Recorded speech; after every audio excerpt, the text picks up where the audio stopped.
এটা হচ্ছে আমার অ্যাকুরিয়াম সেটআপ, ন্যাচারাল একটা অ্যাকুরিয়াম। এটা দেখে অনেকেই কমেন্ট করেছিল যে এটা কিভাবে তৈরি করছেন বা এখানে কি কি আছে, গাছগুলো কি রিয়েল নাকি। তো আজকে সেই প্রশ্নগুলোর উত্তর আপনাদেরকে দিব। আমার যে অ্যাকুরিয়াম, এখানে আমি মূলত গাপ্পি মাছগুলো বেশি রাখছি, আর কিছু মলি মাছ আছে। মলি মাছটা হচ্ছে কালো প্রজাতির যেটা, ওইটা আর কি। আর এই মাছগুলো আমার এখানে প্রতিনিয়ত বাচ্চা দেয়। বাচ্চা দিয়ে দেখেন, ছোট ছোট বাচ্চা দেখতে পাবেন ট্যাঙ্কের ভিতরে, অনেক সুন্দর সুন্দর বাচ্চা। তো এরা মূলত বাচ্চা দেয়। এই গাপ্পি, মলি, লাটি, এই প্রজাতির মাছগুলো মূলত সরাসরি বাচ্চা দেয়, এরা ডিম দেয় না, সরাসরি বাচ্চা প্রদান করে। আর আমার এই গাছগুলো রিয়েল গাছ একেবারে। এগুলো গাছগুলো অনেক ছোট ছিল, যে বিশেষ করে এই গাছটা কয়েকদিন হচ্ছে ও এত বড় হয়ে গেছে। বিশেষ করে 7 দিনে এখান থেকে এখানে ছিল, গাছটার ডালটা এখানে ছিল, আস্তে আস্তে বাড়তিছে। আর এটার খাবারের যোগানটা মূলত আসে আমার মাছের যে পটি, ওইটা। এই গাছগুলো লাগানোর পরে আমার তেমন একটা অ্যাকুরিয়াম পরিষ্কার করার প্রয়োজন পড়ে না, কারণ ন্যাচারালি এটা ফিল্টার হয়ে যায়। এখানে কিন্তু অনেকগুলো গাছ আছে। আর এই গাছগুলো আমি এই আমার যে ড্রয়িং রুমের ইয়েটা আছে, গ্রিলটা আছে জানালার, এইখানে আমি দিয়ে দিছি। এখানে অনেক সুন্দর লাগে, একটা প্রাকৃতিক পরিবেশ মনে হয়। আর আমার এই মাছগুলো আমার সাথে অনেক এনগেজ। এরা হচ্ছে পোষা মাছের মতো। আমি যখন এখানে আসি, একটু আগে আমি খাবার দিয়েছি, তাই তারা আসতেছে না, তবে এখন খাবার দিলে আবারও খাবে ইনশাল্লাহ। দেখেন কত সুন্দরভাবে খায়। আমি এই মাছগুলো যেহেতু বাচ্চা আছে, তাদের জন্য আর কি যে গুঁড়া খাবারটা তৈরি করেছি। মূলত খাবার হচ্ছে এই যে ধরনের থাকে এখানে। এটা হচ্ছে আমি বড় মাছদের খাওয়ানোর জন্য ব্যবহার করি। এটা আমি ব্লেন্ডারে গুঁড়ো করছি, করে এখানে রেখেছি। এইটাই আমি মূলত খাবার দিই তাদেরকে।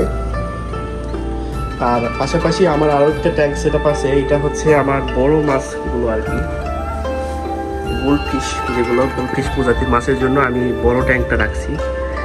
এটাতে এই মাছগুলো থাকে।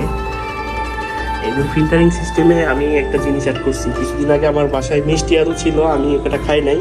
পরবর্তীতে দেখি ওইটাতে খুশি আসছে এরকম গাছের মতো, তো ভাবলাম ওইটা এখানে রেখে দিই। এই ফিল্টারটা আমি নিজের হাতে তৈরি করছি। এখানে দেখি শিকড় বের হয়ে মোটামুটি ভালো একটা গাছে রূপান্তর হয়েছে। অনেক সুন্দর গাছ, অনেক বড় হয়ে গেছে। আর এখানে এই যে ফিল্টার দেখতেছেন, এটাও মূলত আমি নিজে তৈরি করেছি। কটন দিয়ে, ভিতরে হচ্ছে কটন সিস্টেম করা আছে, ওইখানে পানিটা ফিল্টার হয়ে উপরে আসে। তো নোংরা হয়ে গেছে, দীর্ঘদিন সময় পাচ্ছি না পরিষ্কার করার, এটা পরিষ্কার করতে হবে। আর আমার এই অ্যাকুরিয়ামের ভিতরে অনেক সুন্দর সুন্দর হচ্ছে প্রবাল পাথর দেওয়া আছে, যেটা আমি সেন্ট মার্টিন গিয়েছিলাম সেখান থেকে নিয়ে এসেছি। তো পাথরগুলো দেখতে অনেক সুন্দর লাগে। মাছে ওইখানে খেলা করে, ছোট ছোট বাচ্চাগুলো ওই পাথরগুলোর ভিতরে লুকিয়ে থাকে। আপনারা একটু লক্ষ্য করলে দেখতে পাবেন যে মাছগুলো ওইখানে পাথরে ভিতরে লুকিয়ে থাকে। আবার কে কী করে, ভিতরে অনেক শামুক আছে। পাশাপাশি যে গাছগুলো দেখতে পাচ্ছেন সবগুলোই হচ্ছে অরিজিনাল, এবং হচ্ছে আপনার এটা ন্যাচারালি যে বড় হয়েছে। আমি এখানে কিছুই দিই না তেমন গাছ বড় করার জন্য, কোনো ফার্টিলাইজার বা কোনো কিছু। আর আমার এখানে যে লাইটিং সোর্সটা দেখতে পাচ্ছেন, দুইটাতেই যে লাইট ব্যবহার করেছি, এটাও আমার একটা হচ্ছে সোলার প্যানেল আছে ছাদের উপরে, সরাসরি রোদ থেকে এটা আসে আর কি। এখানে কোনো ব্যাটারি সিস্টেম ইউজ করা হয়নি, আমি সরাসরি সোলার থেকে এটা চালাচ্ছি।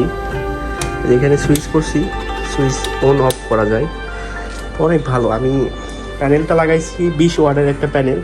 এটা দিয়ে 2টা লাইট আরামসে চলে সারাদিন, মানে যতক্ষণ রোদ থাকে।